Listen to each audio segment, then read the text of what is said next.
What's good everybody, this is CP and welcome back to another NBA 2K21 build video. This time around I'm going to introduce one of the more well-rounded builds I made in 2K21 this year. Basically it is a build that can shoot, finish at the rack, play make for its teammates, and play defense. Essentially it is a build that has no weakness in any of the 4 major categories and can do a little bit of everything. In my opinion, it is a very versatile build you can use and have a lot of fun with in park and in rec. In terms of NBA player comparison, I would say it probably best resembles LeBron James of the Los Angeles Lakers. So let's not waste any more time and 走起吧. To start with the basics, we'll name him first name LeBron, last name James. And for the position, I'm gonna go with power forward. You will see exactly why after. Simply because with the attributes and badges I'm about to add to this player, he will be a matchup problem for both smaller and bigger players you face in park and rec. Of course, he's right-handed and number 23.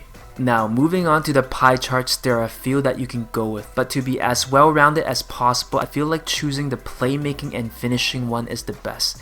Simply because the shooting is not that bad and the defense is decent, and if you set your attribute ratings the right way, you get a very well-balanced badge distribution, which we will see as we move on. Also remember, with this blue and yellow pie chart, you have the ability to get Hall of Fame finishing and playmaking badges as well, which in my opinion is a huge bonus. Especially if you compare it to something like the pure blue where you might get a little bit better finishing, but you can only get Hall of Fame badges for one category and gold max for everything else. So in my opinion, if you were to ask me, I would go with the yellow and blue all the way. For the skill breakdown, you do have a few options here, but I think one of the most important things to keep in mind is that to be an effective, well-rounded power forward, you need strength to be able to hold down against stronger opponents in the paint, and also need speed and acceleration to keep up with the smaller players on the court as well, especially on the run and in transition. So out of those 4 physical categories, I think vertical is the least important. So in this case, I would probably go with the pie chart with the most purple and the most blue to keep my options open. This pie chart should give you the best of both worlds. Essentially, you're setting yourself up where you should have enough speed to be faster than bigger opponents like centers and power forwards, and also enough strength to be able to bully smaller small forwards, guards, and point guards. Now the first category I would focus on is probably the finishing, just to get my badges up. The first few categories I would max out would probably be the close shot, driving layup, and driving dunk. And as you can see, we already have 15 badges, which is a pretty good start. Basically, you could add more if you want, but I feel like the sweet spot is around 16 here, since I want to save some attribute points to add to other areas like shooting and defense as well. And since this is a more of a speed power forward build, I don't think standing dunk is that important. So with that in mind, I would probably add a little bit to the post hook as well, just to get my 16. And now with 16 finishing badges, you have many options. For example, you can have 4 Hall of Fame badges, or if you want to spread things out, you can actually go with 5 gold badges.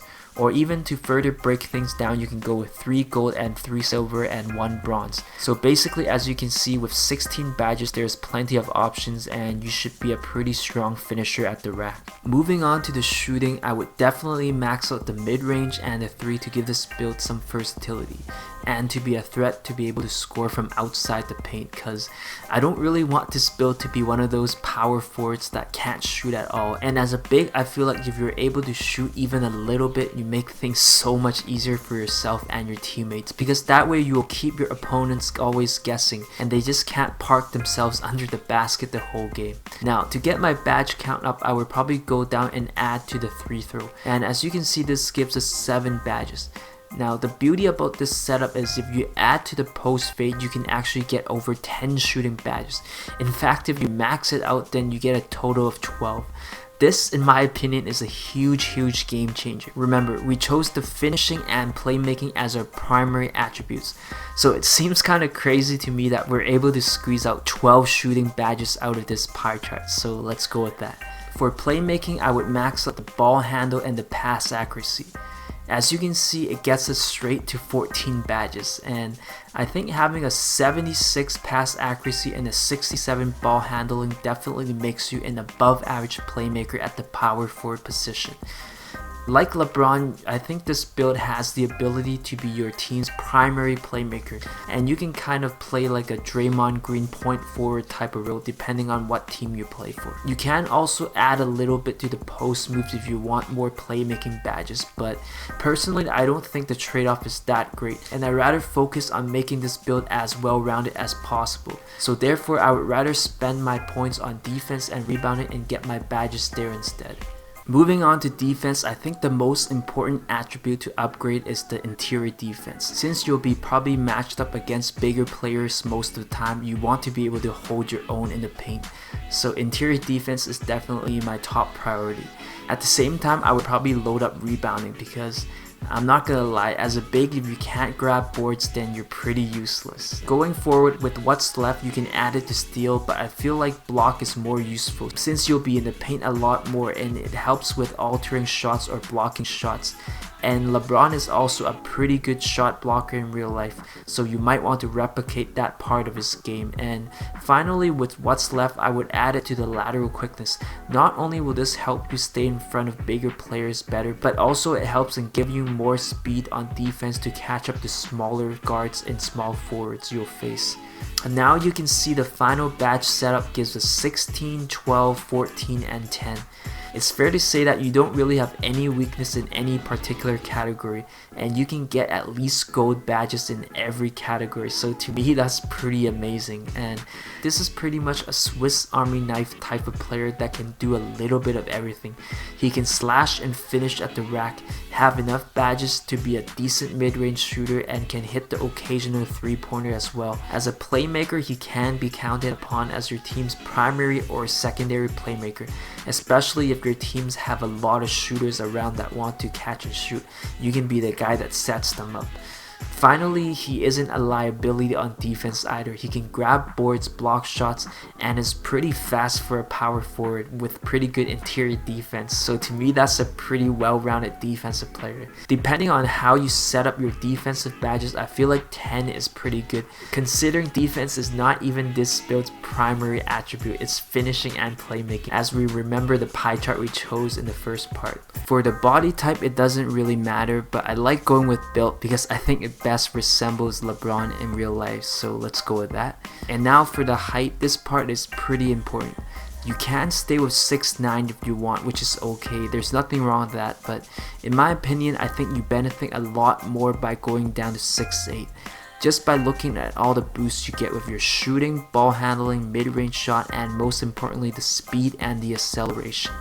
Having a 77 speed for a power forward is pretty fast in my opinion, and you will give a lot of bigger players matchup problems since you can rebound and start a break and run in transition. And simply put, many of the bigger power forwards or centers your matchup against won't have the speed to keep up to you, giving your team a huge odd man advantage on the fast break, especially in intense games in the park and rec. On the other hand, I don't see too much benefit going up to 6'10". You won't be that fast or that strong, and your ball handling actually takes a huge hit, which pushes you back down to become an average playmaker at best.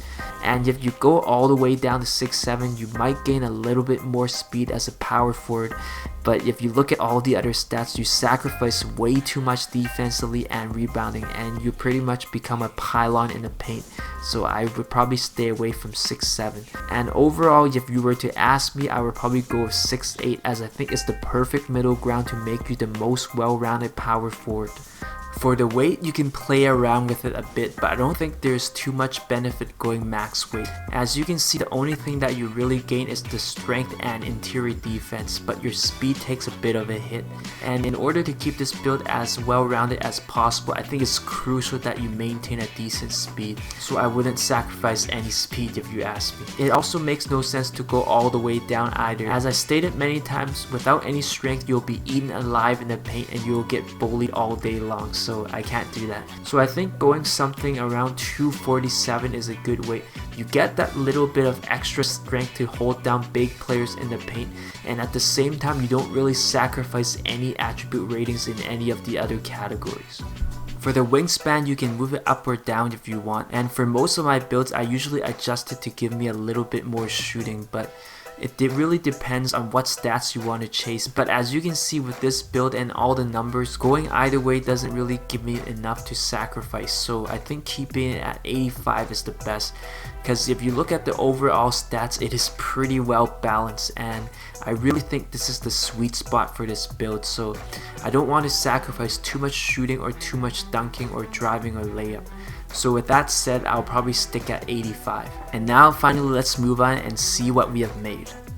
So we get a slashing 4, shades of Danilo Gallinari, Jason Tatum, and Bojan Bogdanovic. So once again, those shades comparison are trash. I wouldn't put too much value in them. And to be completely honest, I actually really like this slashing 4 title, because this build title is actually very deceptive. From experience in a lot of park games, once people see the slashing title, they're gonna assume that I can't shoot, but they don't realize that this build actually has 12 shooting badges and a 70 midi and over 60 for a 3-point. So you can really surprise them with your shooting, especially if you max out your badges. At the same time, people don't realize that you're actually a primary playmaking build as well. So you can actually set up your teammates quite well and throw darts all game.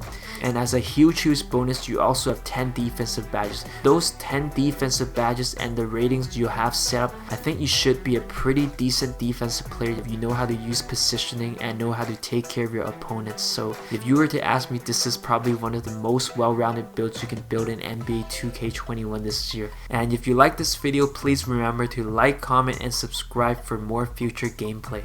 And that's all for today. 走起吧! For 15 years of good luck, hit that like button now and activate your good fortunes. Do it now.